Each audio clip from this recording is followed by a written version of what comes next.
नमस्कार, जेके 24/7 न्यूज़ का social media platform आप देख रहे हैं। मैं हूं आपके साथ हर्ष भारद्वाज। जब भी हम आपके सामने आते हैं तो कुछ नया लाने की कोशिश करते हैं और एक ऐसे साथी से मिलवाते हैं जो अलग ही माहौल को बयां करता है, जो इस वक्त खास तौर पर चल भी रहा होता है।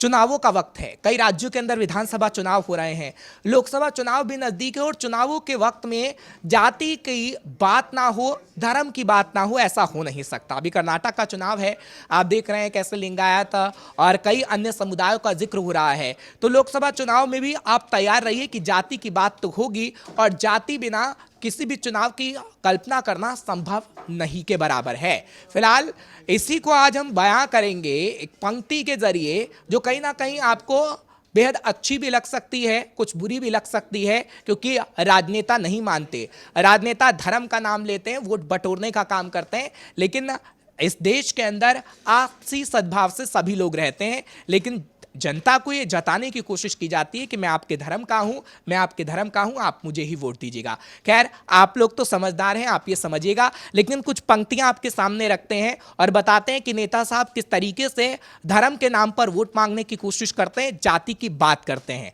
अमन इस वक्त है, मेरे सहयोगी, वो कुछ पंक्तियां आपके सामने रखेंगे और एक एक करके बताएंगे भी कि उस पंक्तियों का मतलब क्या है, जिससे आप साफ तौर पर समझेंगे कि जाति की बात, धर्म की बात चुनाव में करना क्यों जरूरी है।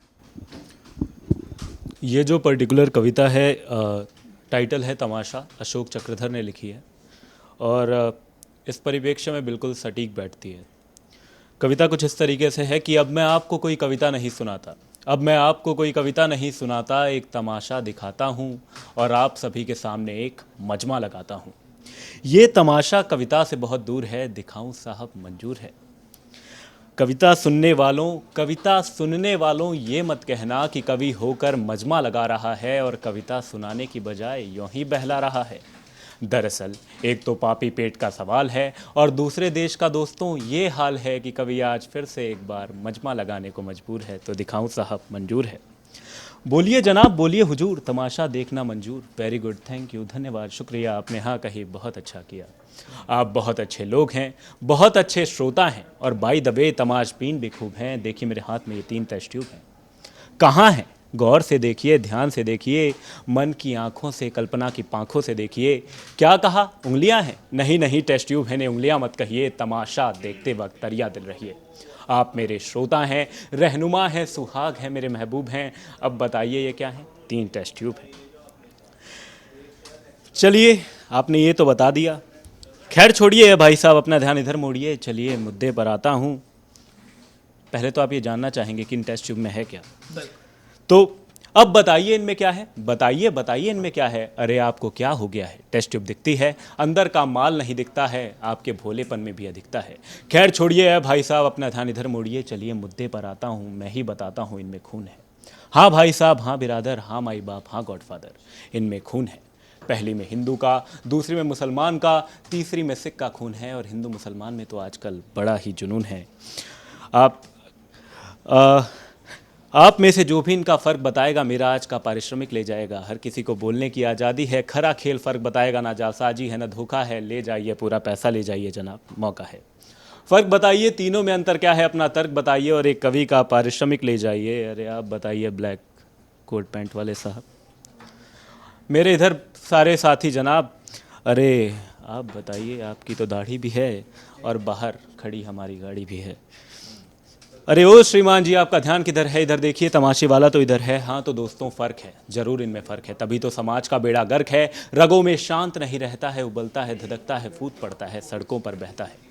फ़र्क नहीं होता तो दंगे फसाद नहीं होते, फ़र्क नहीं होता तो खून खराबों के बाद लोग नहीं रोते। अरे अंतर नहीं होता तो गर्म हवाएं नहीं होती, अंतर नहीं होता तो देश में अचानक विधवाएं नहीं होती। देश में चारों तरफ हत्याओं का मानसून है, ओलों की जगह हड्डियां हैं, पानी की जगह खून है। और फसाद करने वाले ही बताएं अगर उनमें थोड़ी हया है कि आपको सांप सूंघ गया है। और ये तो मैंने आपको पहले ही बता दिया कि पहली में हिंदू का, दूसरी में मुसलमान का, तीसरी में सिख का खून है। अगर उल्टा बता देता तो कैसे पता लगाते कौन सा किसका है, कैसे बताते। और दोस्तों डर मत जाना, मान लो मैंने किसी मंदिर, मस्जिद या गुरुद्वारे के सामने गिरा दूं, तो है कोई माई का लाल जो फ़र्क बता दे? है कोई पंडित, है कोई मौलवी, है कोई ग्रंथी जो ग्रंथियाँ सुलझा दे? फर्श पर बिखरा पड़ा है, पहचान बताइए, कौन मलखान, कौन सिंह, कौन खान बताइए। अभी फॉरेंसिक विभाग वाले आएंगे, जमे हुए खून को नाखून से हटाएंगे, नमूने उन्हें ले जाएंगे। इसका ग्रुप ओ उसका बी और उसका B+ बताएंगे, लेकिन यह बताना उनके बस का है कि कौन सा खून किसका है। कौम की पहचान बताने वाला, जाति की पहचान बताने वाला कोई माइक्रोस्कोप है, वे नहीं बता सकते, लेकिन मुझे तो आपसे होप है। अरे बताइए बताइए और एक कवि का पारिश्रमिक ले जाइए। अब मैं इन परख नलियों को गैस स्टोव पर रखता हूँ, उबाल आएगा, खून खौलेगा, बवाल आएगा। हाँ तो दोस्तों, नीचे से गर्मी दो ना तो खून सूखता है, किसी का खून जलता है, किसी का खून थमता है, किसी का खून जल जाता है तो किसी का खून थम जाता है। अगर ये टेस्ट ट्यूब फ्रिज में रख दूं, खून जम जाएगा, सींक डालकर निकालूं तो आइसक्रीम का मजा आएगा। आप खाएंगे आइसक्रीम? मुझे पता है आप नहीं खा सकते क्योंकि इंसान हैं, लेकिन हमारे मुल्क में कुछ हैवान हैं, कुछ दरिंदे हैं जिनके बस खून के ही धंधे हैं। मजहब के नाम पे, जाति के नाम पे वो खाते हैं ये आइसक्रीम, भाई साहब बड़े मज़े से खाते हैं और अपनी हवस के लिए आदमी से आदमी को लड़ाते हैं। हाँ तो भाई साहब, कोई धोती पहनता है, कोई पैजामा, किसी के पास पतलून है, लेकिन हर किसी के अंदर वही खून है।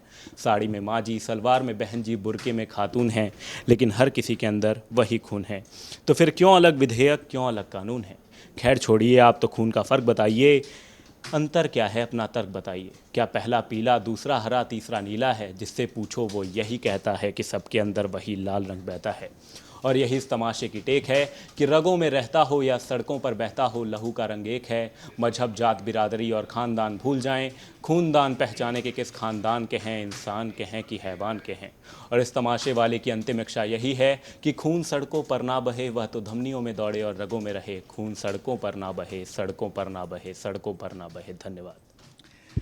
तो आपको सुन के बहुत अच्छा लगा होगा, क्योंकि आपने सुना तो होगा कि खून सभी का एक है, जिसका ना तो पीला रंग है, ना हरा रंग है, ना कोई और रंग है, लाल रंग है। और वो रंग नहीं बता सकता कि आप मुसलमान हैं, हिंदू हैं, सिख हैं या फिर ईसाई हैं।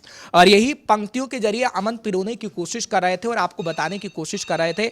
आपको अच्छा लगा होगा, अच्छा लगा तो चैनल पर आइए, सब्सक्राइब कीजिए और लाइक कीजिए। अगली बार फिर आपके सामने हाजिर होंगे ऐसी पंक्तियों के साथ, लेकिन हाँ, आपसी सद्भाव के साथ रहिए, क्योंकि नेता है साहब, नेता वोट के बाद आपस में गले मिलेंगे, चाय पिएंगे, खाना खाएंगे, लेकिन आपको भूल जाएंगे। लेकिन आप अपने पड़ोसी को मत भूलिए। ईद है तो जाइए, सेवैयां खाइए, और अगर दिवाली है तो मिठाई ले जाइए। यही संदेश के साथ आप मुझे इजाजत दीजिएगा, फिर आपके सामने हाजिर होंगे JK 24/7 न्यूज़ के सोशल मीडिया प्लेटफॉर्म पर। नमस्कार।